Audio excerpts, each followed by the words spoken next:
Girraween National Park in Queensland.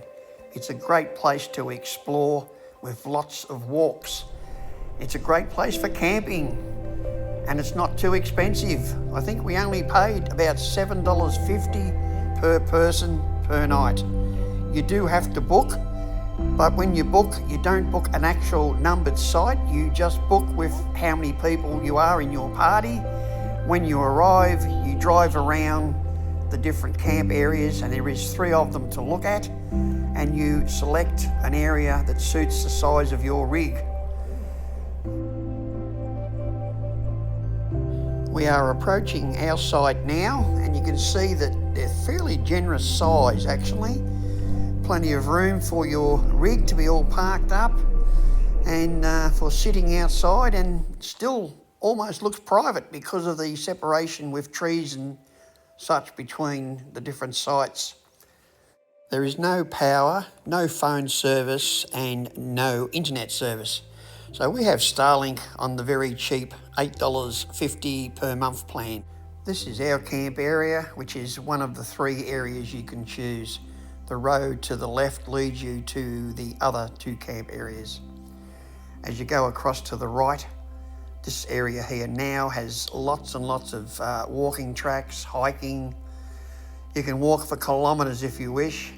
Depends how fit you are, you can even walk to the top of that pyramid, which some people do.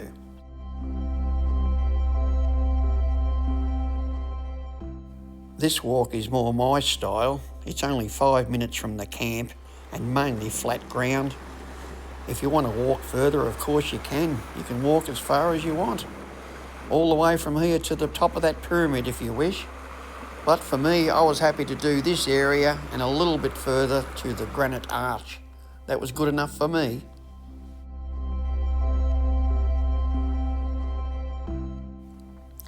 This is the granite arch. Look how that's balanced up there. Isn't that amazing?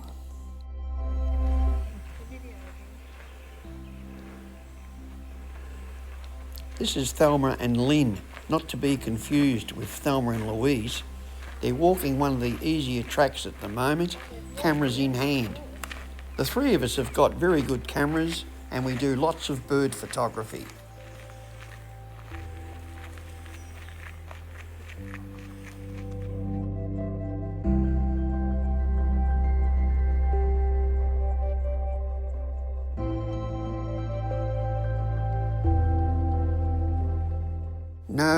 No way, I'm not walking up there.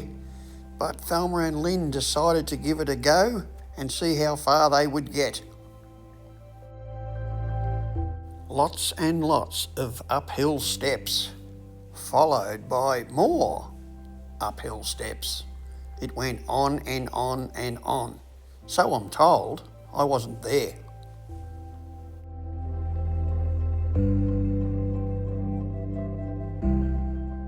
As you can see here, they almost made it to the very top. They only decided not to do that last little section because their shoes were slipping on the smooth rock steep surface. But they were very happy with what they did.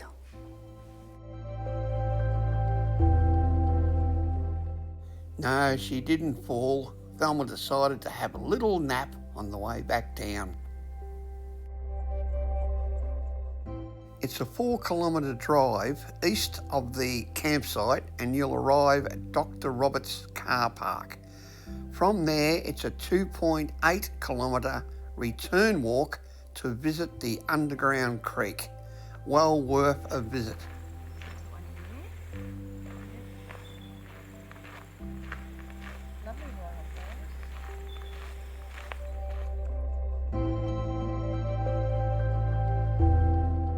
When you arrive, you'll hear the rushing water of the underground creek, but you won't see it. What you will see is this big wave rock.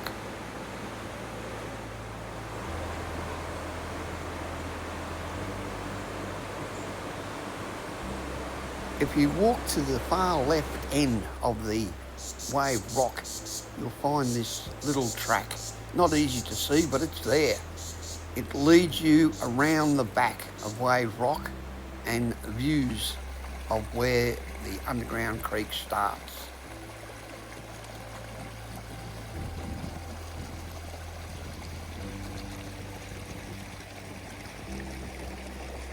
Follow the creek along for just a little way and you'll start to see where the water falls and starts to disappear underneath the rocks, sometimes totally out of sight and you can't see any water at all.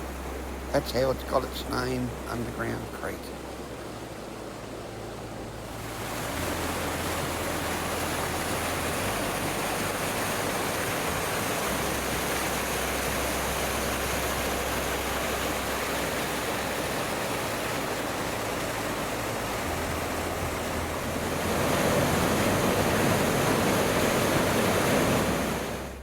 Back at the car, we decided to continue on instead of returning to camp.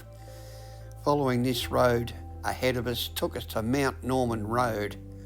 I've seen videos of this road before and it didn't look too bad. We like a little bit of adventure, so we decided to give it a go.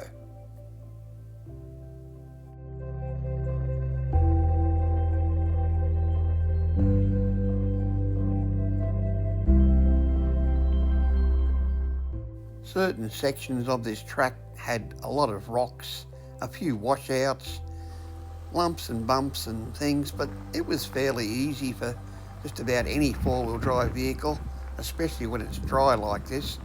If it's been raining, it'd be a different story.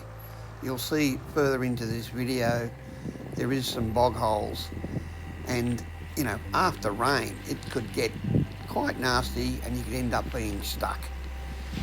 So if you decide to do this drive, maybe do a little bit of research on it. There is times when it gets closed and you can't do it at all, so you need to check on that before you go.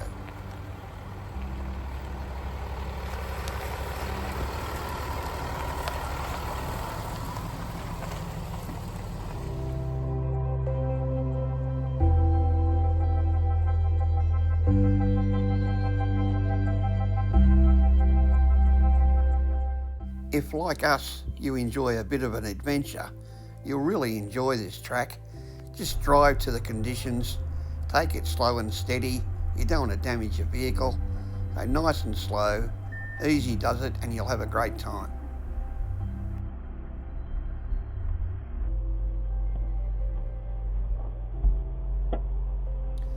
Thelma and Lynn were the camera crew.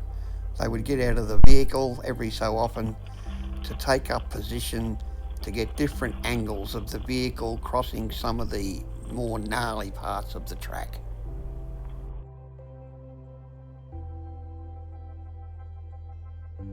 If you were doing this track with two vehicles, there'd be nothing to worry about at all, because if one vehicle did get stuck in any way, the other vehicle could pull them out. We were totally on our own. We didn't see any other vehicles for the whole trip, so we had to be a little bit extra cautious. You got water there and water there. It looks like you've got two bits there. You might need to check again.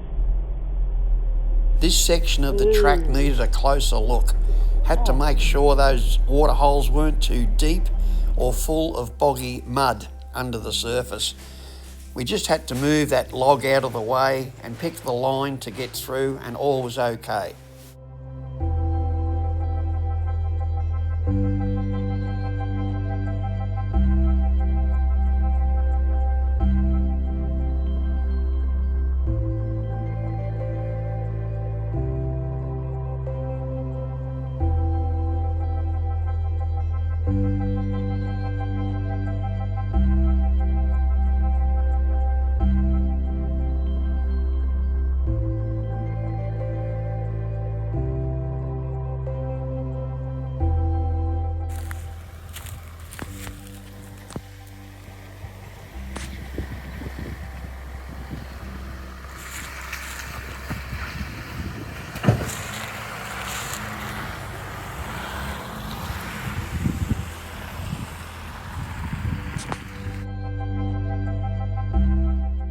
This track takes you back to the main road near the Queensland-New South Wales border actually.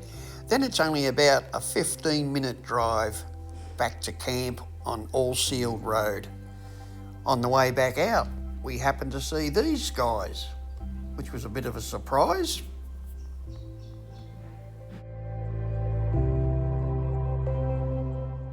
Back at camp relaxing and watching for birds in the surrounding trees. We had 3 days and 3 nights here at Girraween National Park. Enjoyed it all very much. It's now time to move on, but we're not going home. We're heading further south to a place called Man River Nature Reserve. A very nice place. And it's a $6 booking fee, and that's all. No camping fees. Totally free camping. A beautiful place. We'll have a new video showing it all. Don't miss it. Please subscribe to the channel to make sure that you see that video coming soon. Thanks for watching.